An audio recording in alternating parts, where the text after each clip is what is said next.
Godzilla 1954. Check the links below for the other parts of this review.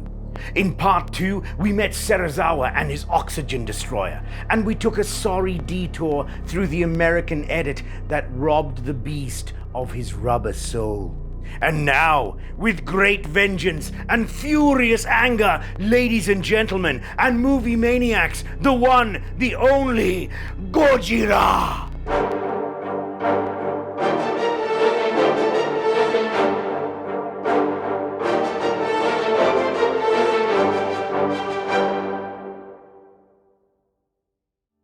The Wrath of the Gods.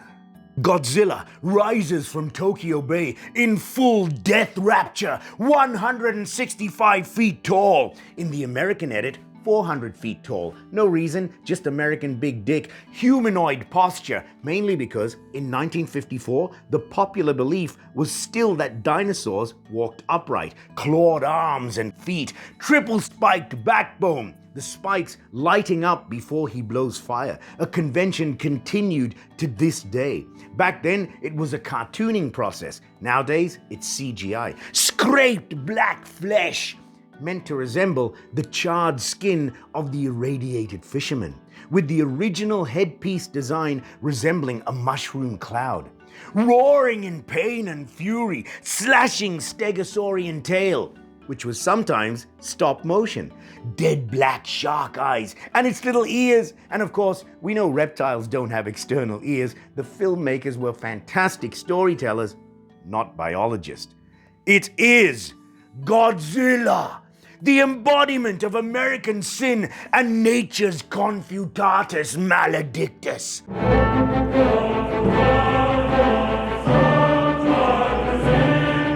In this first movie, his open jaws spew a gaseous discharge rather than blowing fire like a dragon in later years.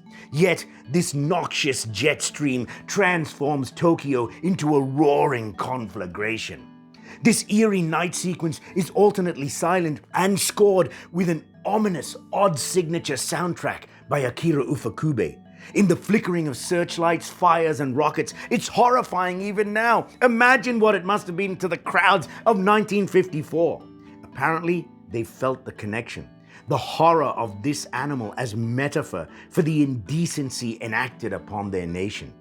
Anthropologist Peter Wynne Kirby's observation: Japanese audiences reportedly watched Gojira in somber silence, broken by periodic weeping.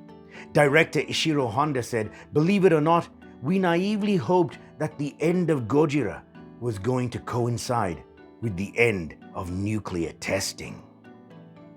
The process shots and double exposures, showing Godzilla in the same frame as scurrying people, look very authentic, styled after Beast from 20,000 Fathoms. And its roar is banshee chilling, created by stroking contrabass strings with a glove and slowing down the audio.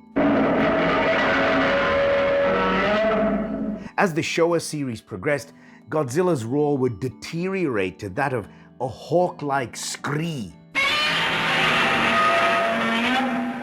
then to an unbearable puling fishwife. Under the pretense of wanton destruction, there is yet more sociological meat as Godzilla destroys every element of modern society, from Japanese landmarks to the hallmarks of civilization, longevity, and superiority. Government buildings, electricity, transport, media, basically sending Japan back to the Stone Age, which is what Bryan Cranston cries out in Godzilla 2014. And it is gonna send us back to the Stone Age! As destructive as, say, a hydrogen bomb, America!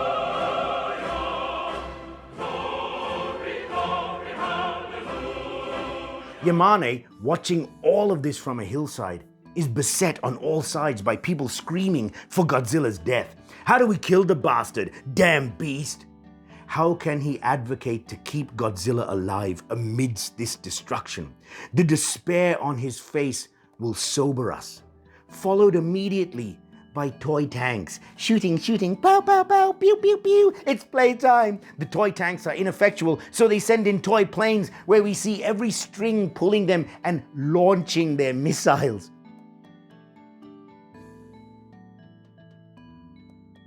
You always wear such nice suits. Godzilla pioneered a plausible, workable monster movie model with the infamous rubber suit. Yes, through modern eyes, our terror is tempered by seeing through that old technique, which is brand new here.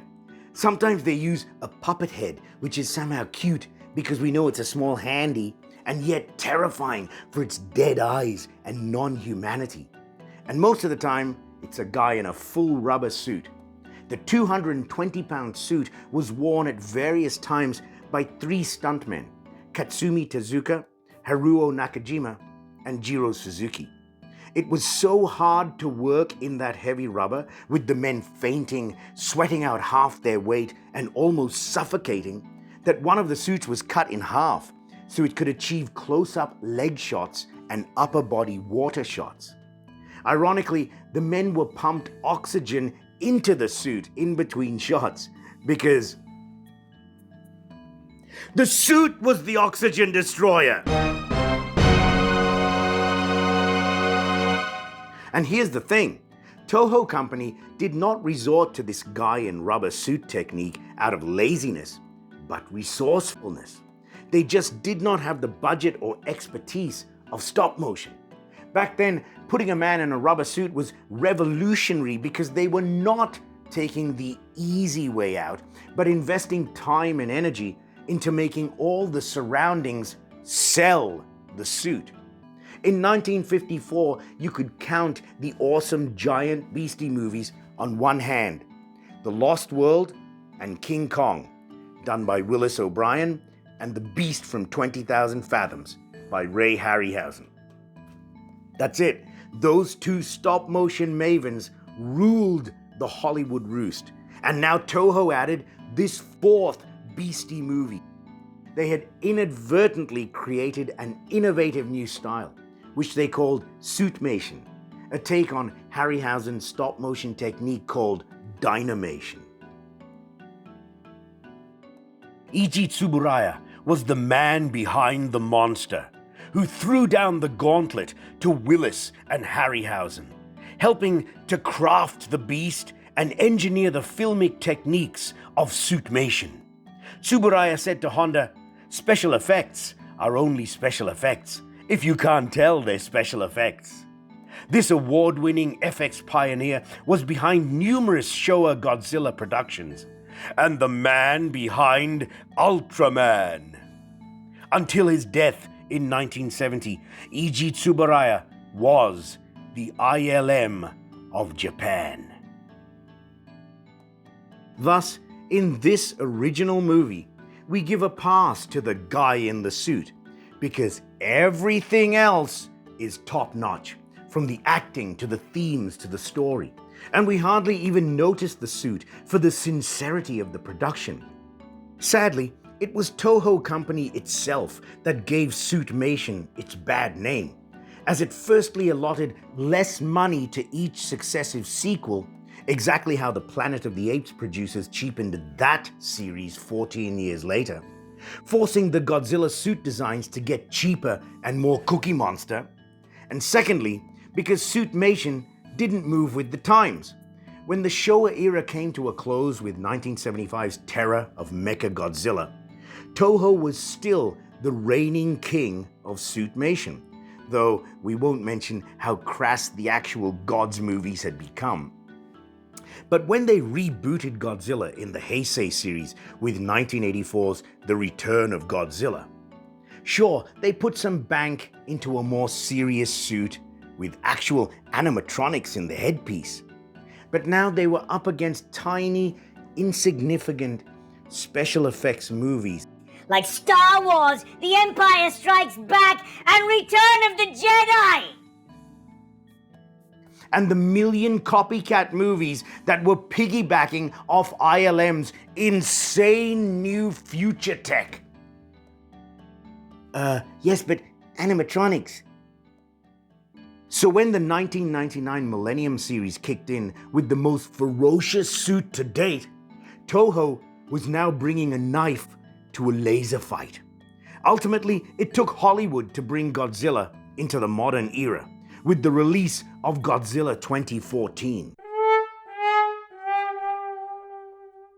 Yet, with production values through the roof, the story remained less than compelling. And that's where Toho's Shin Godzilla took off in 2016, at last combining CGI technology with old-school suitmation and a story with the urgency of a school bully wedgie, propelling it into the top 5 Godzilla films ever made. Speaking of costumes, some people believe Gene Simmons' most iconic boots were styled after Godzilla. Understandable, but no, they were fashioned after the British Godzilla knockoff, Gorgo. No one to blame. Everyone to blame. All this talk of America is making me racist. We are Siamese, if you please. Yeah. Well, that's more better. I am Mitsumo Takahashi. Is this the face of Arnold? But let's be fair, nuclear tests don't exist in a vacuum. The good old Soviets, in the race to a WMD, were also testing nukes since 1949. Didn't they irradiate whole populations as well? Yes. Their tests were mainly conducted at a site called Semipalatinsk in Kazakhstan. Well, that explains that other monster that exposed American jingoism and xenophobia. And Japan itself is not totally innocent when it comes to World War II. Now, everyone knows about the Japanese attack on Pearl Harbor. Whether it was a surprise attack or not, it was provoked because America placed trade embargoes on Japan. Why? Because Japan were committing their share of war atrocities on Chinese civilians, and they were allies with Nazis. They were one of the 3 arms in the axis of evil: Germany, Italy, and Gojira land. Of course, this is a simplistic rendition, but it reminds us Japan as a nation was at war with America. So though Japanese civilians were murdered and scarred for life as innocent victims of political small dickery, Hiroshima's 145,000 deaths and Nagasaki's 74,000 were war casualties. No one is to blame. Everyone is to blame. Godzilla the movie gives us this moral ambiguity, the amorphous nature of assigning blame where everyone is in the wrong. Yamane advocating for sparing the beast to study it, and then movie immediately showing the beast taking human lives. Even though the beast is blameless, it is exacting a cost that no one is prepared to pay.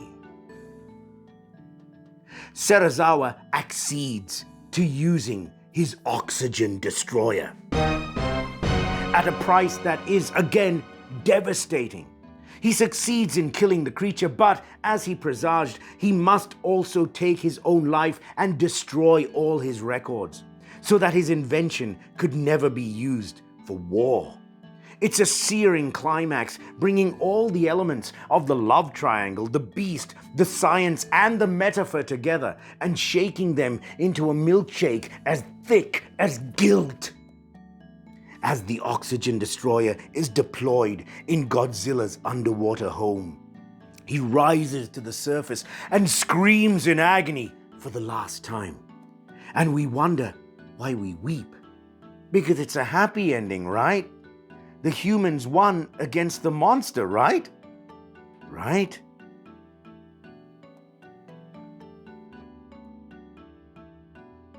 We weep for Godzilla because he is blameless. He is King Kong, an innocent animal who pays for the venality of man's disruption of nature. Carl Denham famously said, "It was beauty killed the beast," in that melodramatic swish, bringing Kong down to a shallow and frankly obscene level. You mean like Kong loved this woman as a partner? What is this, bestiality rape? It wasn't beauty killed the beast, Denim, you twit. It was beast, man, that killed beauty, nature. Godzilla is nature hitting back. We weep with Yamane for the science lost, for the nature disrupted. We weep with the young boy whose family was killed, who called it bastard, yet still he weeps. We weep for Serizawa's sacrifice and his tragic unrequited love. The people on board the boat weep. And the people weeping the loudest? The marketers. You killed off this sequelicious property in the first movie. Are you insane, Honda? Are you insane?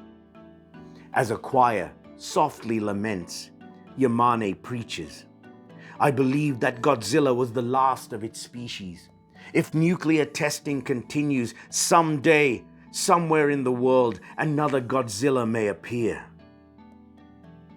Godzilla the monster was the manifestation of untamed, unmanageable power, blowback for harnessing that power and arrogantly thinking to control it. The elements that created that power still exist in the form of militarized countries. Back then, it was 2. Now, it's 9. All grown only more hubristic with the passage of time over how well they are reining in that power. And all this insurmountable destructive force is not to protect humankind from Earth's destructive power like tidal waves or volcanoes, or to deter extraterrestrial threats like comets or asteroids. No, it's to threaten each other like the selfish, avaricious, whiny little bitches they are. Little do these chicken hawks know they are powerless stewards of something which will eventually rise up and kill them all. And I, for one, cannot wait for that day. Godzilla will live again. Cheers.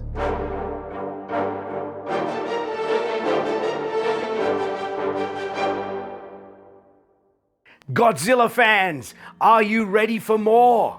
I thought so. Subscribe so you're the first to see my Godzilla Showa series when it's unleashed.